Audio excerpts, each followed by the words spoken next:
भारत के पूर्व उपराष्ट्रपति जगदीप धनखड़ का अचानक इस्तीफा देना अब एक गंभीर राजनीतिक रहस्य बनता जा रहा है। 1 जुलाई को जैसे ही खबर आई कि उन्होंने खराब स्वास्थ्य का हवाला देकर पद से इस्तीफा दे दिया, पूरे देश में हलचल मच गई। लेकिन अब इस पूरे घटनाक्रम पर कई परतें खुलने लगी हैं, जो बता रही हैं कि मामला जितना सीधा दिखाया गया उतना था ही नहीं।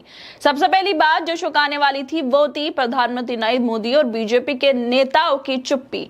देश के दूसरे सबसे बड़े संवैधानिक पद पर बैठे व्यक्ति के इस्तीफे के बाद प्रधानमंत्री ने लगभग 15 घंटे बाद एक औपचारिक ट्वीट किया। बाकी किसी नेता ने भी कोई साफ बयान नहीं दिया धनखड़ को लेकर, और उसके बाद धनखड़ अचानक सार्वजनिक जीवन से गायब भी हो गए। ना कोई प्रेस कॉन्फ्रेंस, ना कोई बयान, ना ही कोई तस्वीर। क्या सच में ये सिर्फ स्वास्थ्य कारण था या फिर पर्दे के पीछे कोई और कहानी चल रही थी? अब इस रहस्य की सबसे बड़ी परत खुली जब आरटीआई कार्यकर्ता अजय वासुदेव बोस ने राष्ट्रपति भवन से जानकारी मांगी कि क्या उपराष्ट्रपति धनखड़ ने 21 जुलाई को राष्ट्रपति द्रौपदी मुर्मू से मिलकर इस्तीफा सौंपा था। इस मुद्दे पर आरटीआई कार्यकर्ता अजय वासुदेव बोस द्वारा मांगी गई जानकारी के राष्ट्रपति भवन से आरटीआई के 2 अलग अलग जवाब आए हैं। पहला जवाब 20 अगस्त को आया था, उसने सबको चौंका दिया था। जवाब में कहा गया था कि उस दिन ऐसी कोई मुलाकात या जानकारी उनके पास नहीं है। यानी जब मीडिया रिपोर्ट्स कह रही थी कि धनखड़ ने खुद जाकर इस्तीफा दिया है राष्ट्रपति को, उसी दिन राष्ट्रपति सचिवालय कह रहा है कि उनको कुछ भी नहीं पता जिस दिन धनखड़ ने इस्तीफा दिया। लेकिन ये कहानी यही नहीं रुकती, बल्कि और उलझा दी जाती है। जब दूसरी आरटीआई जिसका जवाब 4 सितंबर को आया, उसमें कहा गया कि धनखड़ ने महामहिम राष्ट्रपति से मुलाकात की थी।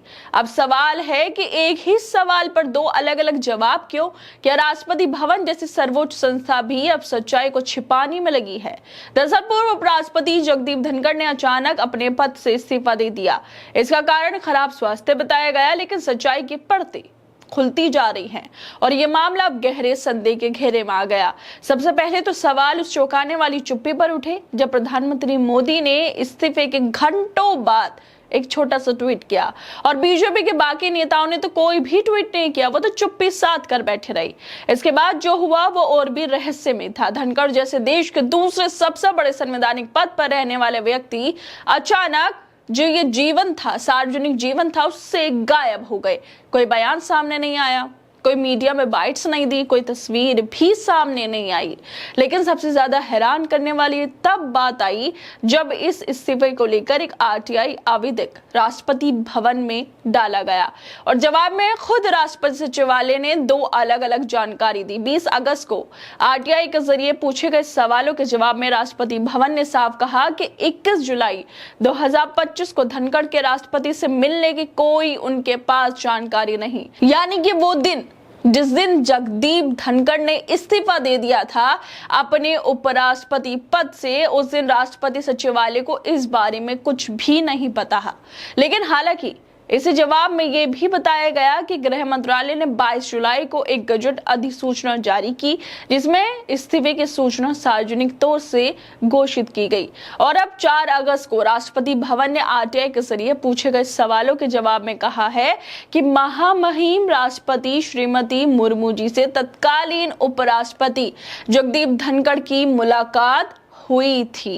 पहली वाली आरटीआई में कहा गया जानकारी नहीं है कुछ भी, और अब दूसरी वाली आरटीआई के जवाब में कहा गया कि मुलाकात जगदीप धनखड़ की राष्ट्रपति मुर्मू से हुई थी। सबसे बड़ा सवाल यही है कि जब 4 अगस्त को राष्ट्रपति भवन ने आरटीआई के जवाब में यह बात मान ली कि उपराष्ट्रपति रहे जगदीप धनखड़ ने राष्ट्रपति द्रौपदी मुर्मू से मुलाकात की थी, तो यही जानकारी पहले वाली आरटीआई में क्यों छुपाई गई थी? आखिर क्यों 20 अगस्त को दिए गए जवाब में यह साफ कहा गया था कि राष्ट्रपति सचिवालय के पास 21 जुलाई को ऐसी किसी मुलाकात या इस्तीफे की कोई जानकारी नहीं? क्या इतने बड़े संवैधानिक पद से जुड़े मामले में जानकारी देने में लापरवाही हुई या फिर जानबूझकर सच्चाई छिपाई गई? और अगर अब बताया जा रहा है कि मुलाकात हुई थी, तो पहले से नकारने की वजह क्या थी? क्या राष्ट्रपति भवन जैसी सर्वोच्च संस्था राजनीतिक दबाव में काम करने लगी है? किसके इशारे पर जानकारी को पहले दबाया गया और फिर बदला गया? क्या अब लोकतंत्र में संवैधानिक संस्था अभी ट्रांसपेरेंसी की जगह राजनीतिक स्क्रिप्ट पर चलेगी?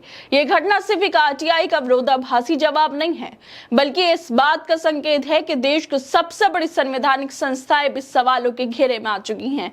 क्या जगदीप धनखड़ का इस्तीफा एक निजी फैसला था या उसे राजनीतिक दबाव में लिया गया? और अगर सब कुछ ट्रांसपेरेंट था तो फिर आरटीआई में सच्चाई छुपाई क्यों गई थी? इस मामले को लेकर पत्रकार केपी मलिक लिखते हैं कि धनखड़ के मामले में राष्ट्रपति भवन की पलटी।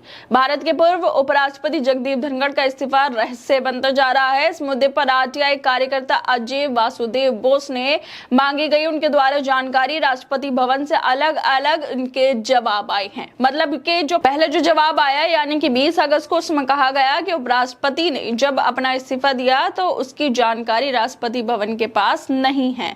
और दूसरी आरटीआई में कहा गया जो कि 4 सितंबर को आई कि महामहिम जो हमारी राष्ट्रपति हैं उनसे मुलाकात की थी जगदीप धनखड़ ने। तो क्या माना जाए कि राष्ट्रपति भवन भी अब पलटी मार रहा है? क्योंकि हैरानी की बात यह है कि सवाल एक है और जवाब दो, तो इसका मतलब है कि कोई एक जवाब तो झूठ है। फिर कौन सा झूठ है और कौन सा सच, इसका फैसला कौन करेगा? तो क्या राष्ट्रपति भवन को भी झूठ बोलना पड़ता है? अगर हाँ तो क्यों, कारण क्या है? मतलब एक सवाल और जवाब दो, पहला वाला झूठा था, ये दूसरा वाला झूठा है। आखिरकार ऐसी जानकारी क्यों राष्ट्रपति भवन से आ रही है? आखिर चल क्या रहा है देश में? कैसे राष्ट्रपति भवन तक के बयान जवाब कुछ ही दिन में बदल जाते हैं?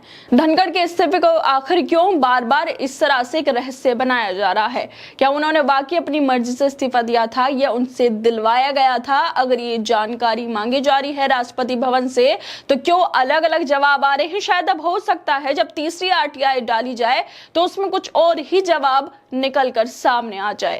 खैर दोस्तों, आप लोगों को क्या लगता है इस वीडियो को लेकर? हम अपनी राय जरूर दें और बाकी तमाम खबरों को देखने के लिए जुड़े रहिए हमारे साथ। और इसी के साथ हम आपसे एक अपील करना चाहते हैं कि जिस तरह से देश के काफी सारे राज्यों में बाढ़ आई हुई है और उसमें प्रभावित हुआ है पंजाब भी, जहाँ पे काफी सारे लोगों की मौत हो गई, कितने सारे लोगों ने अपने घरों को छोड़ दिया है। अगर आप उन लोगों की मदद करना चाहते हैं तो हमारे स्क्रीन पर एक QR कोड है, वहां जाकर उनकी मदद कर सकते हैं। क्योंकि पूरा भारत इस वक्त जहां जहां बाढ़ आई है, लोग प्रभावित हुए हैं, अपनों को खो बैठे हैं, उनके साथ खड़ा हुआ है।